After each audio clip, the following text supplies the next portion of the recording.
Yep, this looks pretty bad.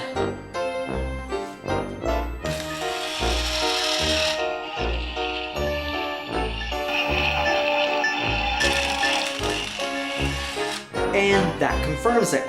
I can definitely say that there will be an epic battle by the end of this video. So I guess there's only one thing left to do. Let's get dangerous.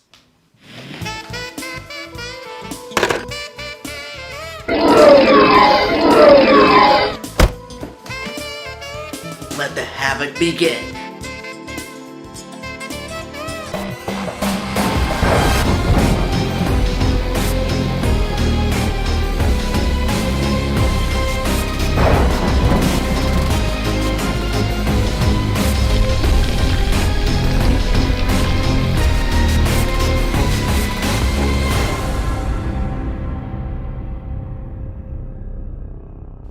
Greetings, demonic dummies and possessed puppets. I'm Erod, and I'm the Blockbuster Buster, and welcome to Halloween Havoc, and they made another one!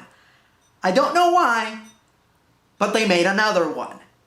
Now, for the sake of those of you who didn't see my previous boy video, the movie tells the story of an American governess played by Lauren Cohan from The Walking Dead, who moves to the British countryside to look after a wealthy family's youngest son, whose name is Brahms. But when she gets there, the boy turns out to be just a doll, who the parents pretend is their son who died in a fire. Not wanting to turn down good money, Lauren plays along. But as time goes by, she starts to believe that maybe the doll really does inhabit the spirit of the late Brahms. And she starts caring for it as if it was a real boy. Now you'd think that a movie about a hunted doll would be very scary, but believe me when I say, it isn't. This movie is as dull as dishwater, and then on top of that, there's the issue of the twist ending.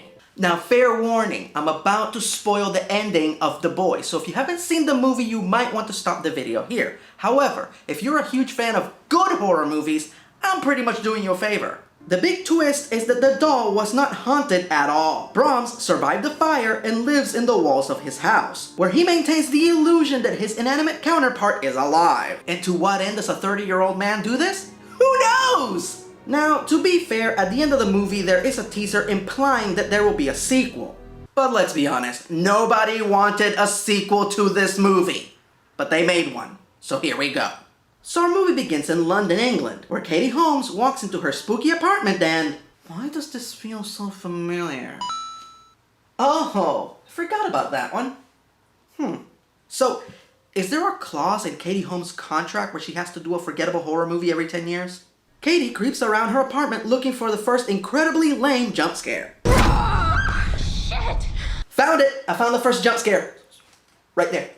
So this is Katie's son, Jude, whose most favorite thing in the whole world is scaring his mom. I'm sure that this will not backfire in any way. What are you doing? Mom, don't!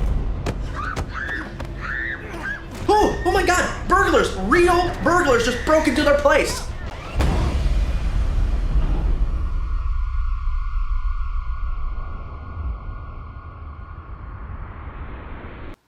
Is she okay?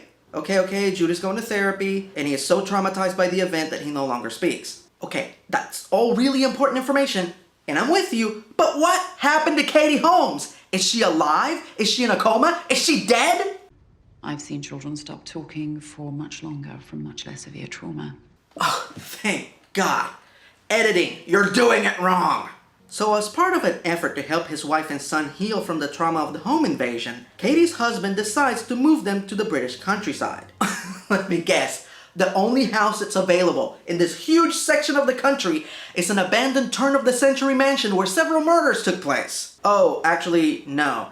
They find a really nice place that's next to the abandoned turn-of-the-century mansion where several murders took place. Whoa, movie, slow down. You almost hit me with that curveball. The family decides to go for a nature walk, during which Jude finds the Brahms doll buried in the woods. Now, when I first saw this, I cried foul, because the doll was destroyed in the first movie. But then I remembered the teaser in which someone is seen fixing the doll, and presumably that person could have been the one to bury the doll in the woods. And then I immediately felt depressed, because I remember intimate details about a crappy horror movie I saw 4 years ago. Jude brings the doll to Mom and Dad, who let him keep it with little to no argument. I'm sorry. I don't mean to do any backseat parenting, but the appropriate response to your child wanting to keep a creepy-ass doll that he found buried in the woods should be, "Not in my house." But Katie throws caution to the wind, brings the doll home, and has an expert clean it.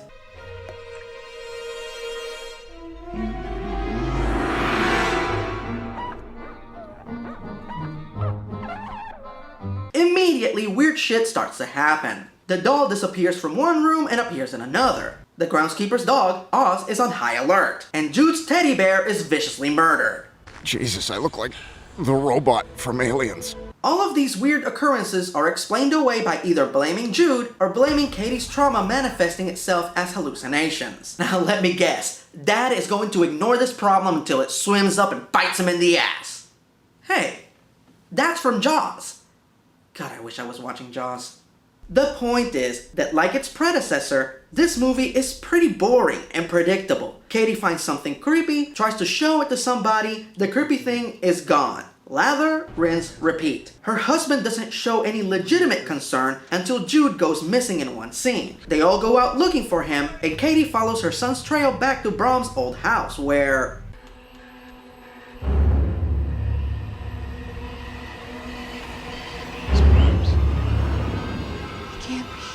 Oh, wait, no, it's just Jude in his best false face cosplay. Also, wasn't that mask destroyed in the previous movie? Does anybody care? No? Me neither. Dad and groundskeeper Joe catch up to them, and the concerned parents ask him point blank what happened in this creepy ass house. Nope, we already went over this information on this video. There was a family who lived there. I'm sorry, I didn't mean to keep it from you. I just didn't think it'd ever come up. And thus, Mom and Dad become aware of the terrible events of the previous movie. And, hold on, where's groundskeeper Joe's trusty dog, Oz? Did you ever find your dog? Yes, I did. I'm afraid Oz was found gutted in the forest. No! Not Oz! Not Oz, no. He was the only good character. Okay, so let's back up for just a minute. Katie Holmes and her husband just found out that not only are they living next to a murder mansion, but their son potentially stabbed a dog to death. I think it's about time for them to hightail it back to London and check their son into a facility where he can get the proper care. Nope, time for a family visit with Jude's aunt, uncle, and his douchey cousin. I'm sure nothing bad will come of this.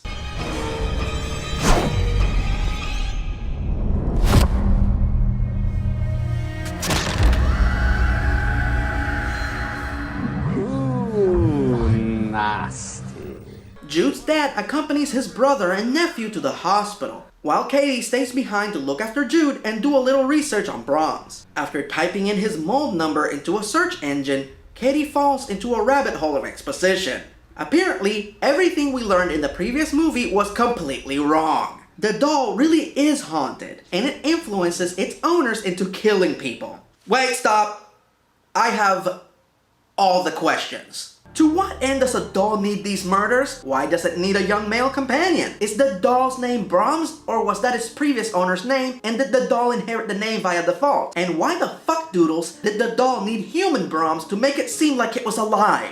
When you're more confused after the exposition scene than you were before, you know somebody fucked up. Meanwhile, Dad's at the hospital minding his business when some random asshole says to him, "Hey, are you the guy that moved next door to that murder mansion? Guess what, dude? The groundskeeper is crazy." Really? The fact that the groundskeeper is crazy is common knowledge, and the realtor didn't find it necessary to mention it?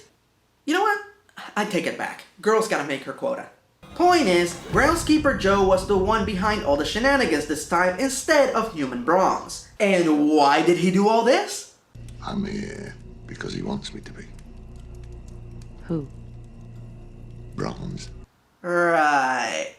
So Brahms asked you to break into somebody's house and rip up a teddy bear and kill your own dog and act surprised when you found it even though there was no one around? Yeah, this movie's just dumb. You know what? Can somebody just break Brahms so we can end this? Thank you.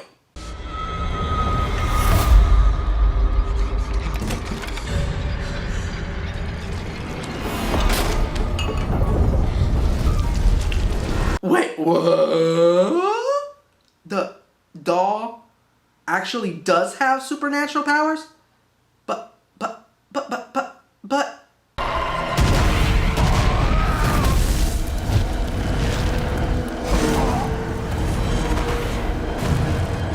Okay, well, I guess there's no way a group of regular people can defeat an all-powerful supernatural being with the power of...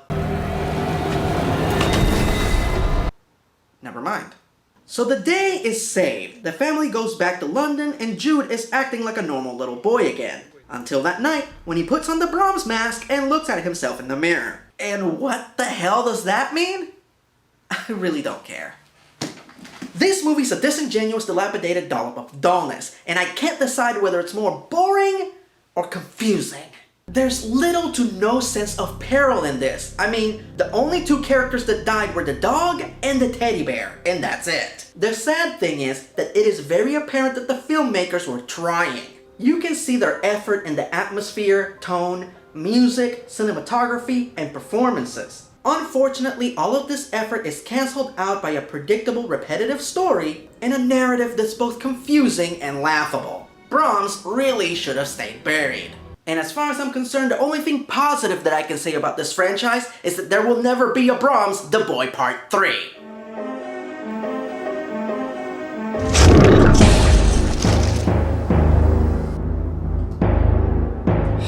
Here we go again.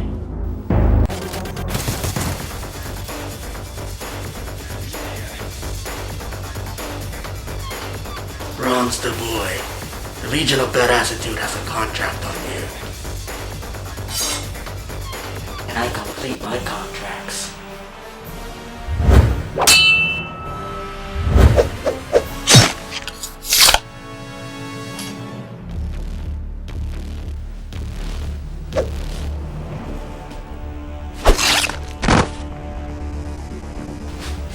Contract completed.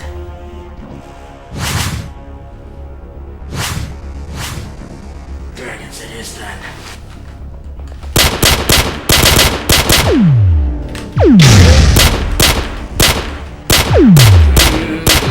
What that tough titty wampus is going on around here?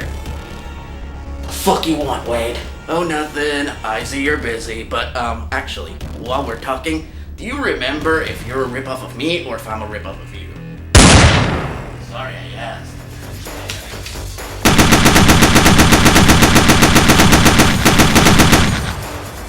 You will never defeat us. I wasn't trying to defeat you, just making sure you're side by side. Bang. Oh, hell yeah! That's the way you do it, Orange Julius. So that was one busted, thousands more to go. I'm Buster Pool and wait, where did you get that assault rifle? And the rocket launcher?